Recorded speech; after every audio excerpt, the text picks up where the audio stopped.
Bonjour, bonjour et bienvenue sur KTV en direct à la télévision, à la radio et sur les réseaux sociaux pour parler du football à Mayotte. Et qui de mieux pour en parler que le vice-président de la Ligue de foot, Sidi Amada. Bonjour.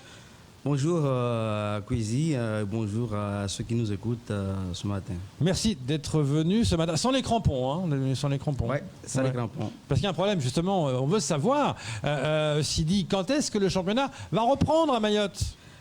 Alors, des dernières discussions, nous avons prévu, on attendait déjà que le Ramadan se termine. Après, nous avons envisagé de commencer dans un mois, on va dire 3 semaines, 4 semaines là. Donc au mois de juin. Au mois de juin.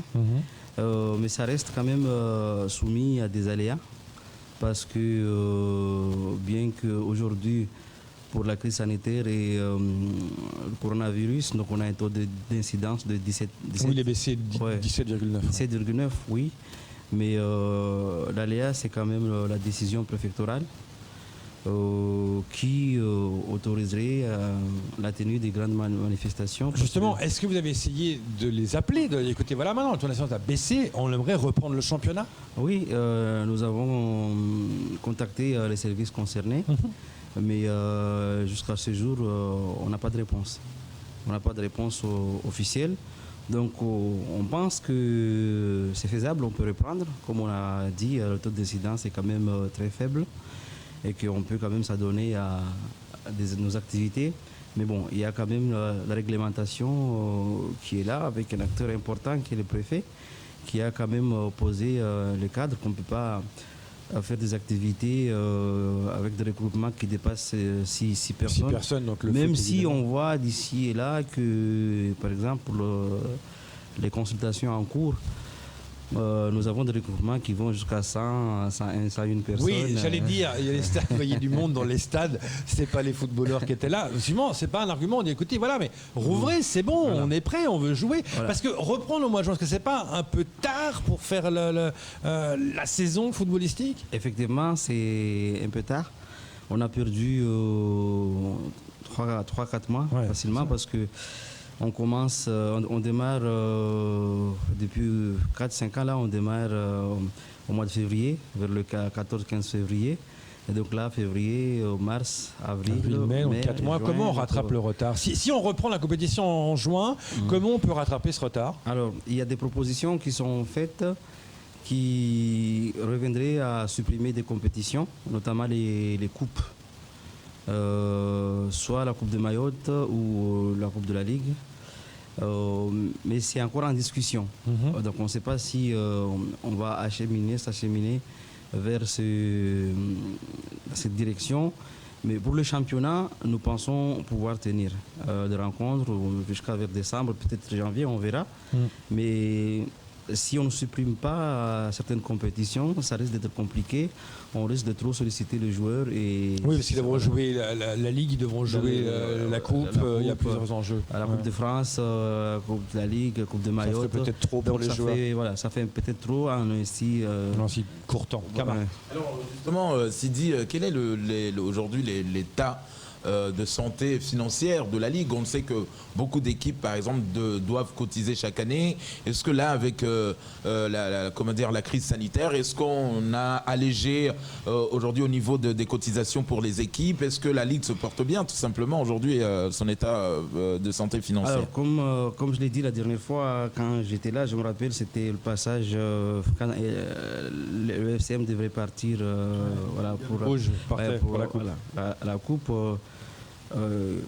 la santé financière de la Ligue aujourd'hui, elle est, on va dire, impeccable. Il n'y a pas de souci. Comme on l'a toujours soutenu, les dettes qu'on avait à payer dans le cadre du plan de redressement, on les a déjà régularisées depuis 1 an ou 2. Donc aujourd'hui, nous avons une institution qui fonctionne régulièrement, qui avait une autonomie financière de 7 à 8 mois quand je suis passé. Effectivement, les responsables d'équipe payent les cotisations. Donc malheureusement, avec la crise actuelle, ils ne peuvent pas s'adonner à leurs activités. Mais on va voir. comment ils peuvent profiter un petit peu de la situation de la Ligue. Là, par exemple, il y a des propositions qui sont faites concernant les vainqueurs des coupes, des championnats. Avant, c'était des récompenses c'était à 500, 300 euros. Et aujourd'hui, il y a des propositions qui sont faites allant de 1000 euros et peut-être même plus. Donc voilà comment on compte retourner un petit peu la situation à la faveur des aider les clubs de foot, pour aider le club. Et puis on pense aussi qu'ils auront des avoirs. Donc ils peuvent, après par rapport à leurs dettes, on peut voir comment on peut les alléger. On peut voir quel plan aussi on peut mettre pour que les clubs puissent payer leurs dettes sans pourtant alourdir leur situation. Donc, en tout cas, on pense poser un cadre qui puisse profiter à tout le monde sans poser d'autres difficultés par rapport aux difficultés posées aujourd'hui par la crise de la coronavirus. Alors justement, quand on regarde Sidi en métropole aujourd'hui, le championnat s'est joué à huis clos. On sait que la finale, par exemple, qui va se jouer bientôt en métropole, il y aura une jauge de 1000 personnes qui pourront... À Mayotte, c'est très difficile de faire jouer les matchs à huis clos parce qu'on n'a pas de terrain fermé. Est-ce que ça aussi, ça a été discuté avec les services de l'État? Oui. Alors, à Métropole, le championnat amateur est arrêté. Puis la fédération a donné une latitude à l'outre-mer de s'organiser parce que la situation n'est pas pareille. Donc nous, on peut effectivement, c'est pour cette raison que nous, on pense se lancer pour la mise en place du championnat. Pour ce qui est de partie professionnelle, effectivement, les matchs se sont joués à huis clos, mais je crois que c'est la semaine dernière, il y a une note qui est sortie, une proposition de la fédération et des organisations sanitaires nationales qui autoriserait le retour au stade, mais avec des conditions effectivement, voilà, avec des conditions effectivement pour les supporters, des conditions strictes. Oui, parce qu'il y a déjà eu ce problème. On se souvient que le préfet avait autorisé les matchs avec des jauges par rapport aux spectateurs et ça n'avait pas été respecté. Et ça a été un souci d'ailleurs. Ils ont menacé d'arrêter les matchs. Voilà. Donc en ce qui nous concerne, malheureusement, nous n'avons pas les équipements qui nous permettent effectivement de mettre en place ces dispositions. Nous n'avons aucun stade avec tribune, aucun stade qui permette d'accueillir les supporters, à part Chiconi. Justement, où ça on est, ça, les projets parce que là, on parle d'une piste olympique, on parle d'un train bleu, on parle d'une piste longue, on parle peu des terrains de football. Stade, ouais. Pourtant, c'est récurrent. On parle de stades récurremment à Tsunzu, à Kaweni. Ça, on est où, ces stades? Alors, pour ce qui est des Tsunzu, je crois qu'il manque le budget en fait, à combler. Mais c'est un projet qui est quand même... qui est en bonne voie, avec une position politique assez forte de la ville de Mamoudzou pour mener à bout de ce projet. Vous en avez parlé, vous avez parlé de ce projet, de ce stade, de mettre en route tout ça. Il y a 2 ou 3 ans, les financements devraient partir quand même à Métropole, mais je sais que localement, il y a des actions qui ont été menées par la direction de la jeunesse et des sports, anciennement appelée direction de la jeunesse et des sports, la ville de Mamoudzou, et les autres services de l'État aussi qui ont bataillé fort pour que les crédits restent à Mayotte. Donc à ce niveau-là, je peux vous dire qu'il y a une bonne démarche qui est menée par les institutions pour que cet équipement puisse se réaliser.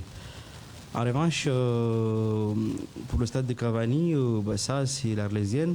On ne sait pas ce qui se passe. Oui. On revient sur le même sujet, hein, c'est toujours la même chose. Hein. C'est le département qui est à même de justifier des motifs qui font que ça parte dans tous les sens. Est-ce que vous espérez qu'avec un changement, il y aura un changement là, au mois de juin? Est-ce que vous pensez que les choses vont s'accélérer mieux dans le sens justement par rapport à ces stades-là? Vous savez, il s'agit là de la construction d'un équipement public qui répond à des questions de marché, des règles de marché.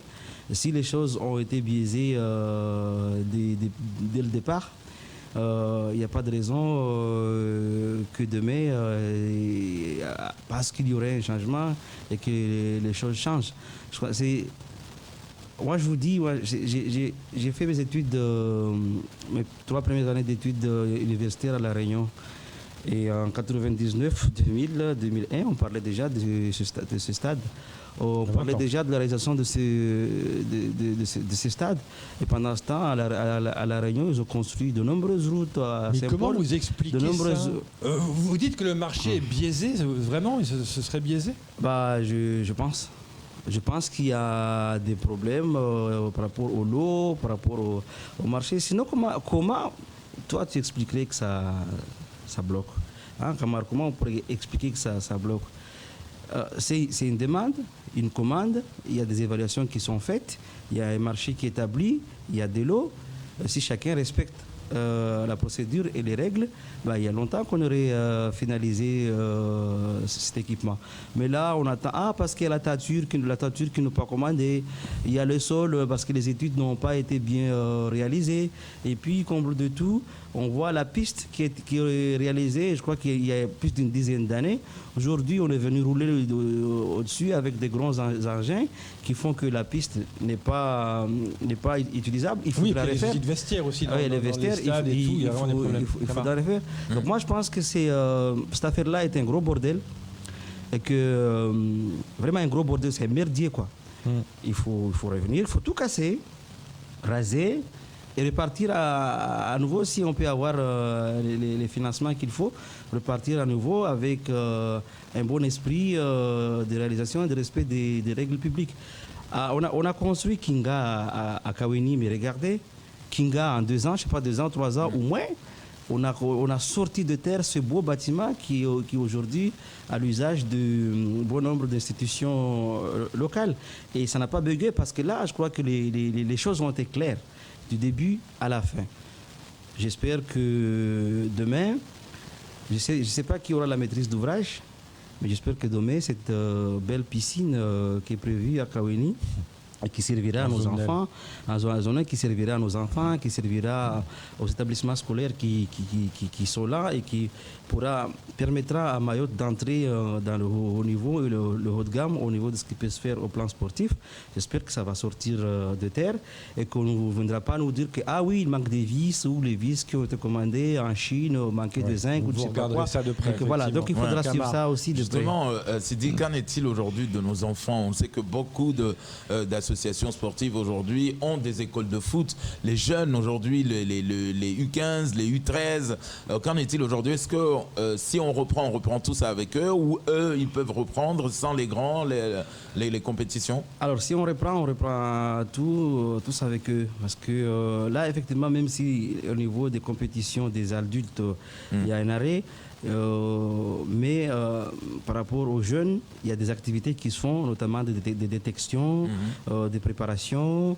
Comme on a vu dernièrement, il y a un jeune qui a été admis pour le pôle espoir de Bouini, qui a été admis pour le pôle espoir régional situé à La Réunion. Donc il y a des activités au niveau des jeunes qui se mettent, et heureusement, parce que c'est le plus important, je pense que en matière d'encadrement sportif, ce n'est pas les adultes, ce sont les jeunes.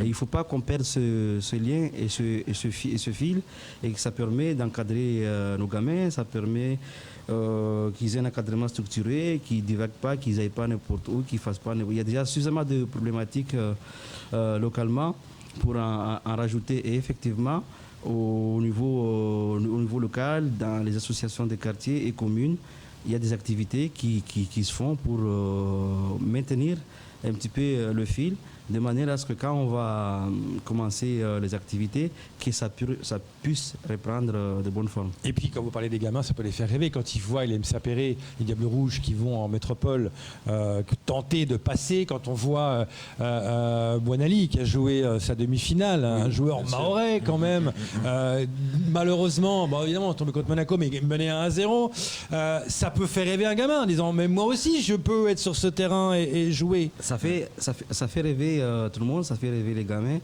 Et je profite aujourd'hui pour féliciter M. Buonali, féliciter aussi le club de Tchanga et son entraîneur Christian Edine. Ils ont fait du beau boulot. Aujourd'hui, on voit qu'on peut créer quelque chose ici. Quand on a les moyens, on a la volonté, qu'on a soutenu, on peut créer quelque chose.